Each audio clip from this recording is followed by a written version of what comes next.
ശബരിമല മേൽശാന്തി എന്നത് ജീവിതത്തിൽ ലഭിക്കുന്ന അപൂർവ സുകൃതവും ഒരു പുണ്യവുമാണ്.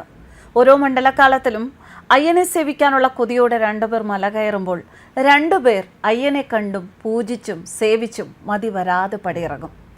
അതാണ് ശബരിമലയിലെ മേൽശാന്തിമാരുടെ നിയോഗം. എന്നാലും ഒരു വർഷം അയ്യനോടൊപ്പം കഴിഞ്ഞ ആ നാളുകൾ, ആ നിമിഷങ്ങൾ ഒരു ജന്മത്തിലെ ഏറ്റവും മനോഹരമായ അവസരങ്ങളായി കണ്ട് ഇനിയുള്ള ജന്മം അവർ കഴിയും. എത്ര കണ്ടാലും കൊതി തീരാത്ത ശബരീശ സന്നിധിയിൽ നിന്ന് മനം നിറഞ്ഞ് പടിയിറങ്ങി ശബരിമല മാളികപ്പുറം മേൽശാന്തിമാർ.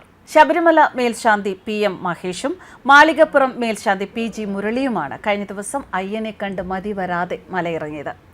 ഒരു വർഷം നീണ്ട പൂജകൾ പൂർത്തിയാക്കി പടിയിറങ്ങും മുൻപ് അയ്യപ്പ സന്നിധിയിൽ മണിക്കൂറുകൾ നീണ്ട ധ്യാനത്തിലായിരുന്നു രണ്ടുപേരും.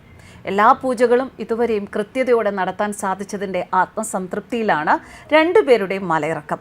കോടമഞ്ഞ്, തണുപ്പ്, രൂക്ഷമായ പൊടിശല്യം ഇതൊക്കെ ഉണ്ടായിട്ടും ഒരു ചെറിയ പനി പോലും വരാതെ ഭഗവാൻ കാത്തു സൂക്ഷിച്ചു എന്നാണ് ഇവർ പറയുന്നത്.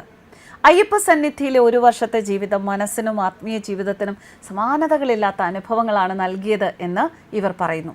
ഇവരുടെ ഒരു വർഷത്തെ ശബരിമല ഉപാസനയ്ക്ക് ശേഷം ഇന്ന് മണ്ഡലകാലം തുടങ്ങുന്നതിനാൽ പുതിയ മേൽശാന്തിമാർ കഴിഞ്ഞ ദിവസം ചുമതലയേറ്റു. കഷ്ടതകൾ അകറ്റണം എന്ന പ്രാർത്ഥനകളുമായി എത്തിയ ഭക്തരെ ഓർത്ത് അവരുടെ പേരും നാളും പറഞ്ഞ് പൂജ കഴിച്ചപ്പോൾ മനസ്സിന് ശാന്തി തോന്നാറുണ്ട് എന്ന് ഇവർ പറയുന്നു. കിട്ടുന്ന ഇടവേളകളിലെല്ലാം ഇവർ അയ്യപ്പ സന്നിധിയിൽ ധ്യാനത്തിലാണ് കഴിഞ്ഞത്. ശബരിമല പുതിയ മേൽശാന്തിയായി ചുമതലയേറ്റ ശക്തികുളങ്ങര തോട്ടത്തിൽ മഠം നാരായണീയത്തിൽ S. അരുൺകുമാർ നമ്പൂതിരിക്കൊപ്പം ആലുവ തന്ത്രവിദ്യാപീഠത്തിലെ വിദ്യാർത്ഥിയായ മകനുണ്ട്. കുറച്ചു ദിവസം അച്ഛനൊപ്പം പൂജകളിൽ പങ്കെടുക്കാൻ ജാതദേവൻ ശബരിമലയിൽ ഉണ്ടായിരിക്കും.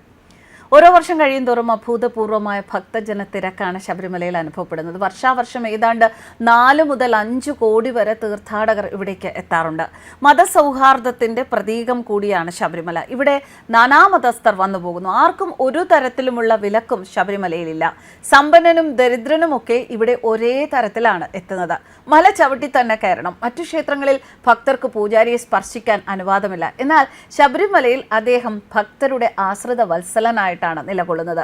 ബ്രഹ്മചാരി സങ്കല്പത്തിലാണ് ഇവിടുത്തെ ധർമ്മശാസ്ത്ര പ്രതിഷ്ഠ. അതിനാൽ ഋതുമതി പ്രായഗണത്തിലുള്ള, അതായത് 10 മുതൽ 50 വയസ്സ് വരെ പ്രായമുള്ള സ്ത്രീകളെ ശബരിമലയിൽ പ്രവേശിപ്പിക്കാറില്ല. ഹരിഹരസുതനാണ് അയ്യപ്പസ്വാമി. മഹിഷി ശാപമോചനത്തിനായി ശാസ്താവ് സ്വയംഭൂവായി അവതരിപ്പിച്ചതാണ് അയ്യപ്പൻ എന്നാണ് വിശ്വാസം. വലത് കൈകൊണ്ട് തള്ളവിരലും ചൂണ്ടാണി വിരലും ചേർത്ത് ചിന്മുദ്ര കാണിച്ചുകൊണ്ട് വിരാജിക്കുന്ന രൂപത്തിൽ കിഴക്കോട്ട് ദർശനമായി ശബരിമല അയ്യപ്പന്മാർ വന്നു. തൊട്ടടുത്താണ് മാളികപ്പുറത്തമ്മ ക്ഷേത്രം. മാളികപ്പുറത്തമ്മയെ ഉപദേവതയായിട്ടാണ് സങ്കല്പിച്ചു പോരുന്നത്.